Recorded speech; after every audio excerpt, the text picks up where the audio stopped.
pasó ayer, paso a paso, y qué pasará también en los días que se vienen.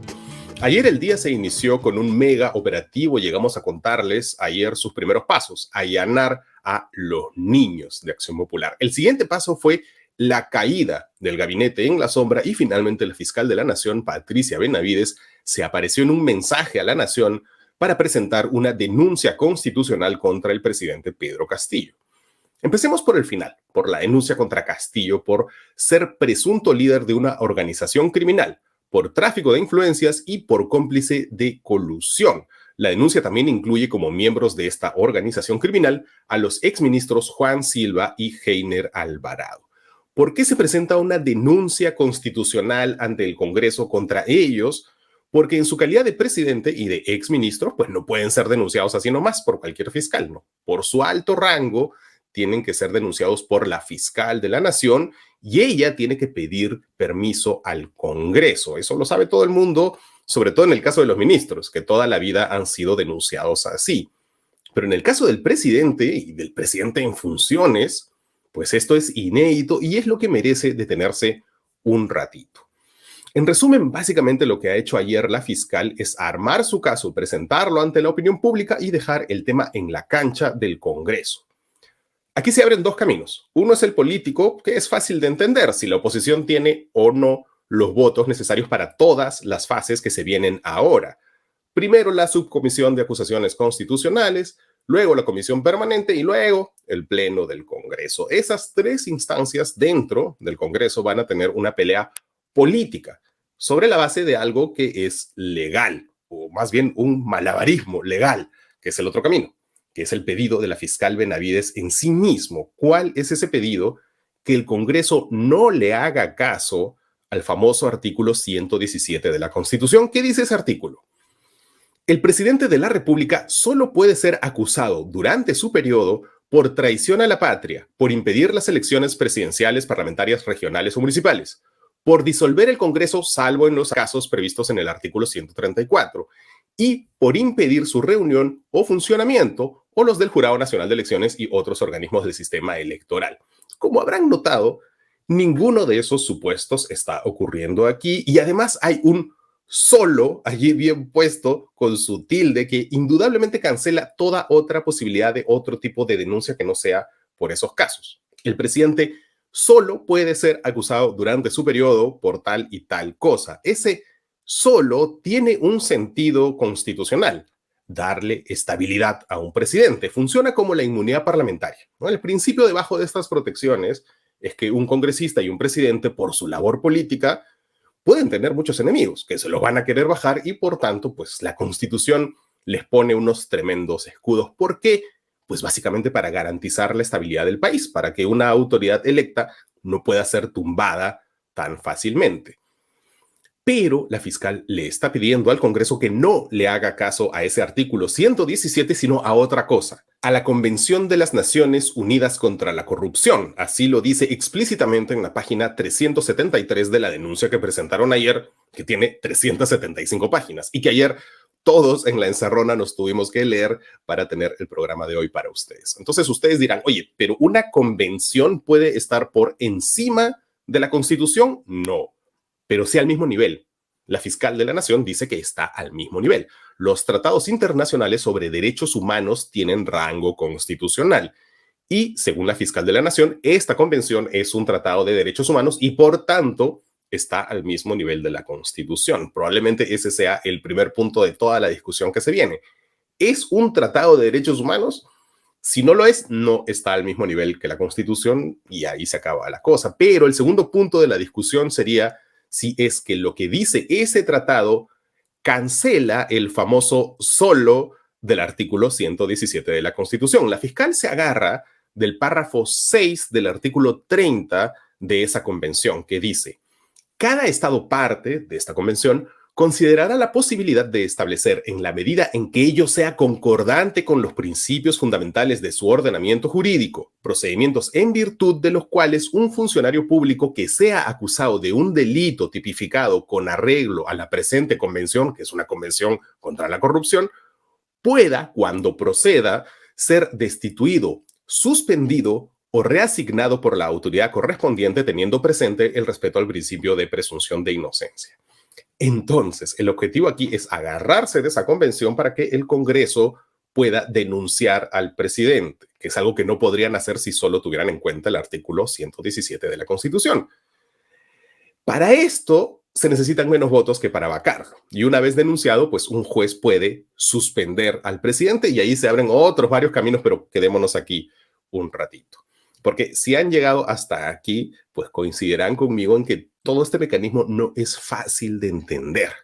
Y quizás un requisito para una movida política tan grande como bajarse a un presidente o suspenderlo, pues un requisito para que una movida así sea viable en el mundo de la realidad es que todo el mundo sea capaz de entenderlo, ¿no? Porque va a ser difícil convencer a la gente de algo que no se entiende, de algo que en pocas palabras parece más bien una leguleyada, ¿no? A menos que seas un fanático, un requisito para estar de acuerdo con algo es entenderlo. Por eso nosotros tuvimos que hablar con la constitucionalista Beatriz Ramírez para que nos ayude a entender todas estas elucubraciones legales. Y al final de todo, ella nos dijo esto. Quienes han formulado esta propuesta, porque esta propuesta no viene de la Fiscalía de la Nación, viene de académicos, ellos sostienen que esto es plausible y yo creo que en un debate académico está bien los argumentos, pero el que la Fiscalía lo haya hecho suyo me parece particularmente problemático porque le está proponiendo al Congreso que lo haga y es un Congreso que lamentablemente ha sido muy proclive justamente a tener miradas poco respetuosas de la institucionalidad. No necesariamente ha seguido mandatos judiciales en algún momento y eso creo que no nos sirve para... Muchas gracias, Beatriz Ramírez, y ya volvemos con más de todo lo que pasó ayer aquí en este nuevo especial de La Encerrona.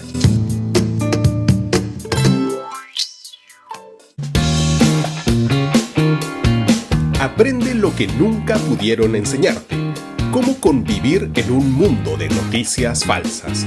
Fake o no fake. Un curso para reconocer y actuar ante la desinformación. Junto a nuestros especialistas en educación, lograrás separar los memes de la verdad. En solo 5 módulos. Inscripciones en clasepopular.com.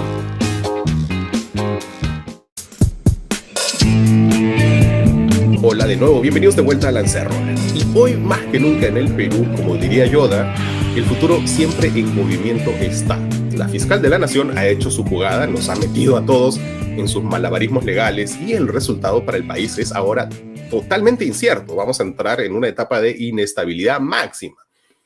Pero una cosa es que la jugada de la fiscal haya sido irresponsable respecto del futuro del país. Y otra cosa muy distinta es qué cosa ha encontrado la fiscal que nos puede dar luces sobre nuestro pasado reciente, es decir, cuáles son los hallazgos que se exponen a lo largo de las 376 páginas de su denuncia. En función a estos hallazgos es que ayer hubo este mega operativo Valquiria 2 de allanamiento contra los niños y de detención de 6 miembros de 19 presuntos miembros del gabinete en la sombra. Y el operativo sí se llamó Valquiria 2, que es un nombre un poco exagerado, ¿no? Recordarán que el plan Valquiria original, el de la Segunda Guerra Mundial, estuvo destinado a acabar con Hitler. No sé si son casos comparables. ¿Quiénes cayeron ayer del gabinete en la sombra? Auner Vázquez, Salatiel Marrufo, que cayó con su perrito ayer en unas imágenes un poco dramáticas, Jenín Abel Cabrera, Eder Vitón y el eterno Viberto Castillo. El que logró escapar fue Alejandro Sánchez Sánchez, el dueño de la casa de Zarratea. En total hubo 6 asesores del gobierno con detención preliminar por 10 días y otros tantos que han sido allanados. Eso ya sería un escándalo en sí mismo, pero ¿qué se dice de ese entorno presidencial en la denuncia? Pues antes que nada, primero hay que dejar en claro que la mayoría de los datos fueron brindados por colaboradores eficaces, o sea que van a tener que ser corroborados. La hipótesis fiscal es que la organización de asesores en la sombra empezó a actuar financiando la campaña electoral de Castillo con fondos de origen desconocido con el fin de obtener ganancias ilícitas cuando el señor ganara las elecciones. Luego coparon las instituciones públicas, cometieron actos colusorios en las contrataciones públicas, captaron y reclutaron a representantes del Congreso, encubrieron investigados, desaparecieron indicios e intimidaron a los investigadores para finalmente permanecer en el poder y seguir ganando dinero ilícito. Quizá la parte más novedosa de todas estas páginas en realidad tiene que ver con los actos de encubrimiento de la organización. Por ejemplo, Un colaborador señaló que Bruno Pacheco estaba exigiendo que lo saquen del país. Por eso, poco después del Día de la Madre, el asesor Beder Camacho logró coordinar una reunión vía telefónica entre el presidente Castillo y el presidente venezolano Nicolás Maduro, en la que Castillo le planteó que permita el asilo político en Venezuela de Pacheco y también de sus sobrinos, Fray Vázquez Castillo y Gianmarco Castillo Gómez. Según esta versión, Maduro le dio su respaldo y el embajador de Venezuela le dio a Beder Camacho la lista de requisitos que tenía que presentar.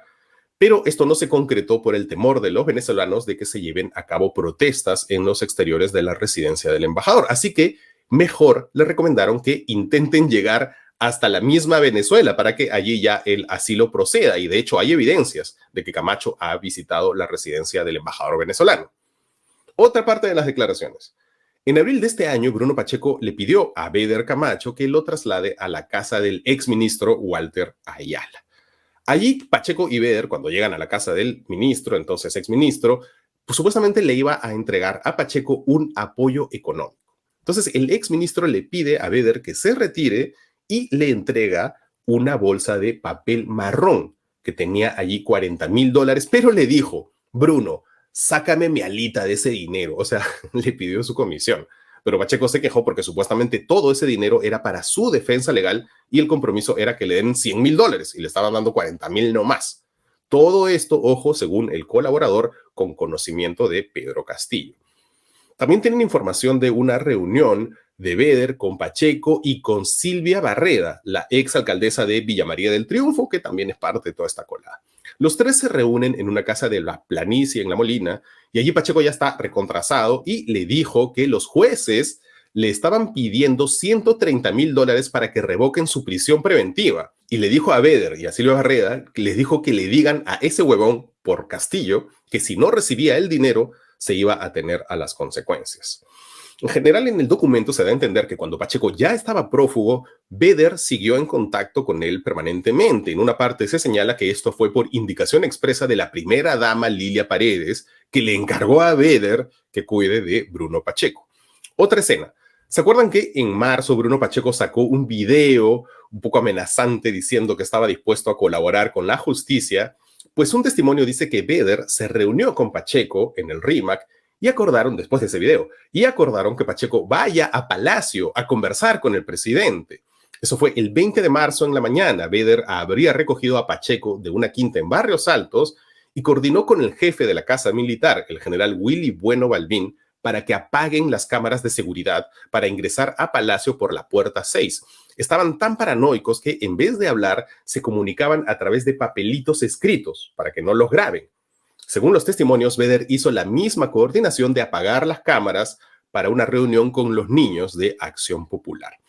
Y hasta aquí ustedes se estarán preguntando, así como en el meme de Magali, ¿no? ¿Qué tienen en común todas esas historias, además de Bruno Pacheco, que ya está detenido? Porque son historias de un nuevo colaborador, el 04-2022. Entonces, en todas aparece Beder Camacho.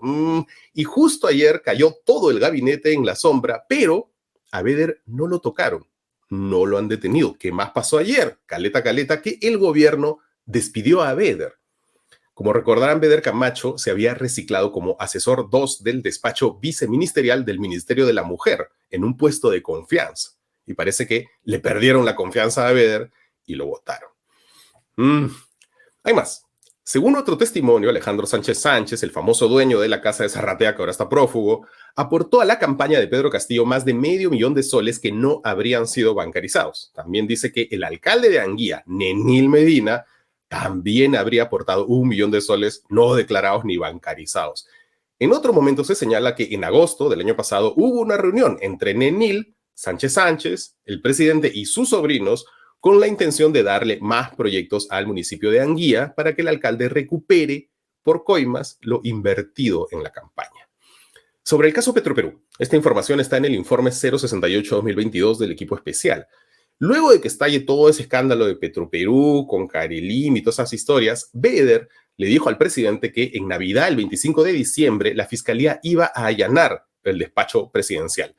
Por eso, Castillo, según esta versión, le ordenó que desaparezca todos los registros que lo pudieran vincular con el empresario Samir Abudayé. Entonces, unos días antes de Navidad, Vedder pidió el cuaderno de ocurrencias y luego pidió que cambien los equipos de celulares de los edecanes. Entonces, Vedder se quedó con los equipos, se fue hasta la playa, La Punta, en el Callao, quemó los 4 cuadernos y tiró los 4 celulares al mar. Parece broma. Pero la verdad es que todo esto parece una broma. Estas son solo algunas de las historias contenidas en las 376 páginas de la denuncia. Un delirio lo que se cuenta ahí. Hay muchas más historias y tienen que ver además con los congresistas.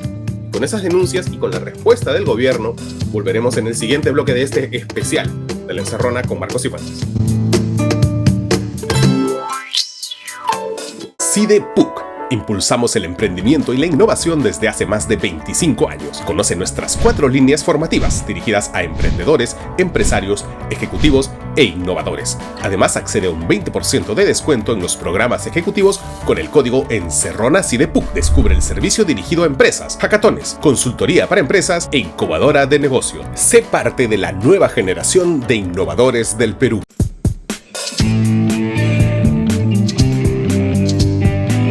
Bienvenidos de vuelta a La Encerrona, tu mini noticiero mañanero. En el programa de ayer les llegamos a contar que el día se inició a las 6 de la mañana con el allanamiento de las oficinas y viviendas de los niños. Los 6 congresistas topos de Acción Popular. Estamos hablando de sus oficinas y casas en todo el Perú.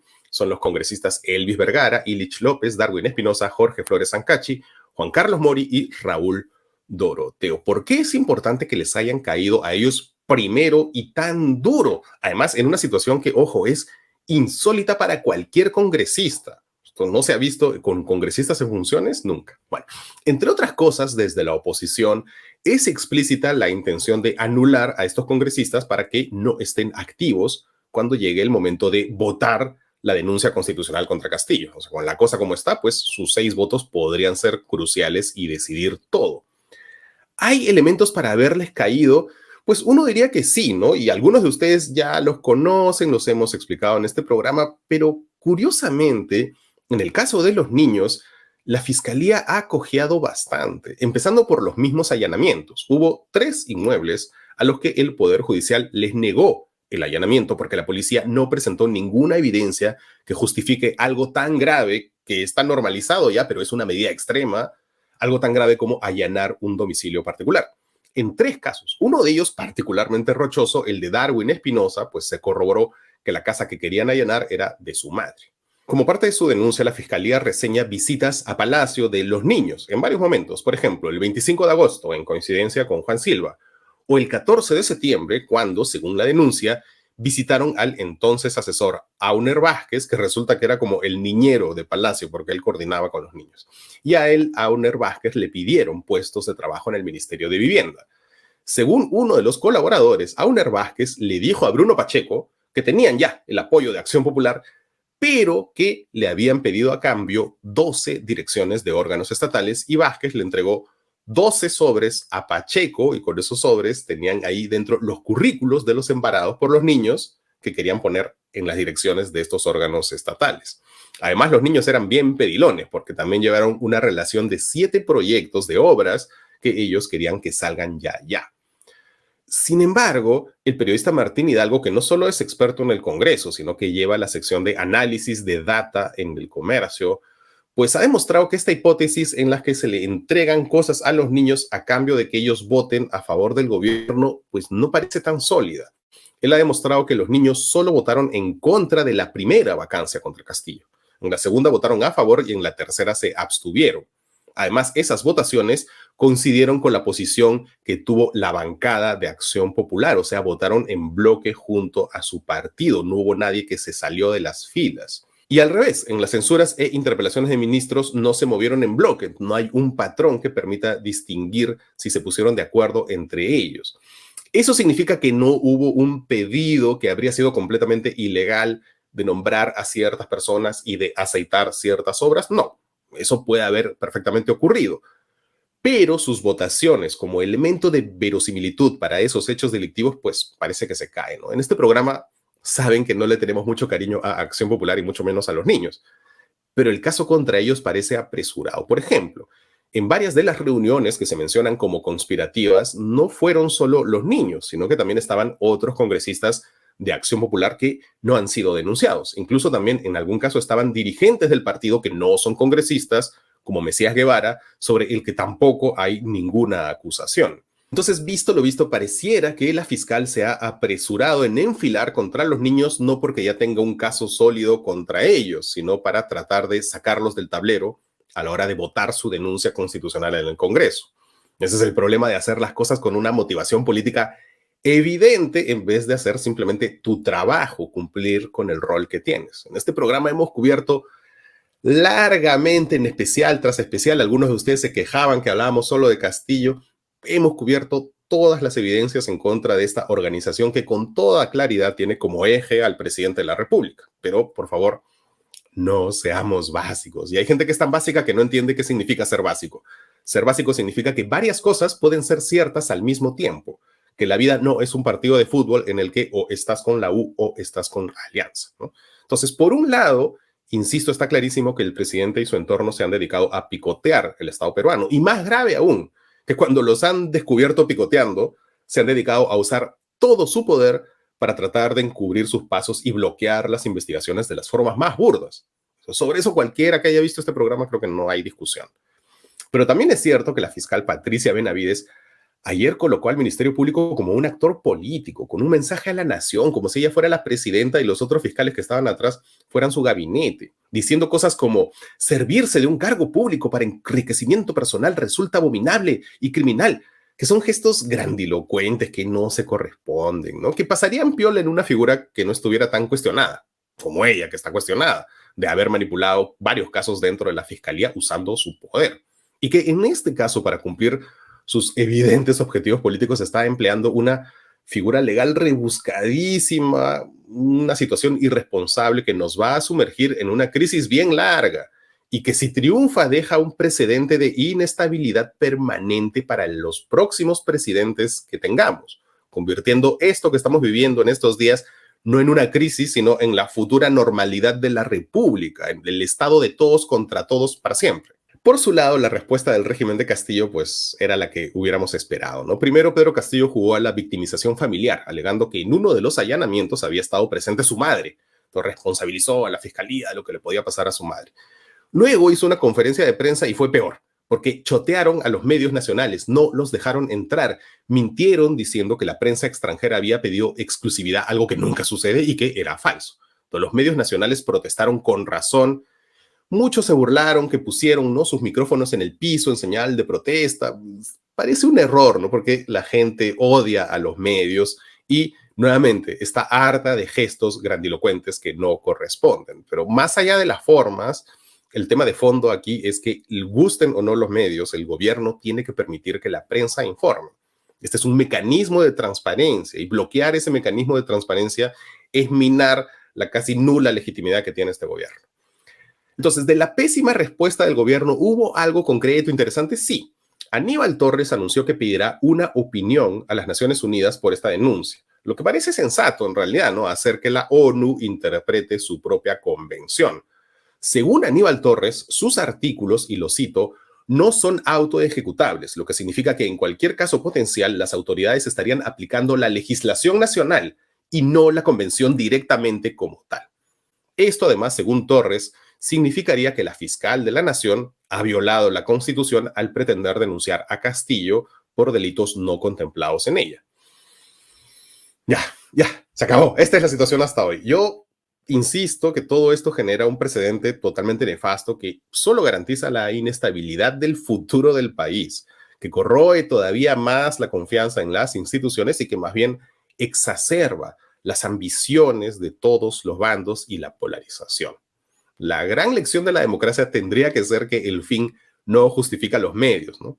Pero esa es una lección que una y otra vez en estos últimos años los peruanos nos hemos resistido a aprender. Hemos llegado a un nuevo nivel de subsuelo. Simplemente ustedes roten hoy el programa porque no hay nada que podamos hacer salvo tratar de darle un poquito de sentido a todo lo que está pasando. Así que roten este programa con su familia y con sus amigos que no han entendido nada de lo que pasó ayer y créanme que no lo culpo.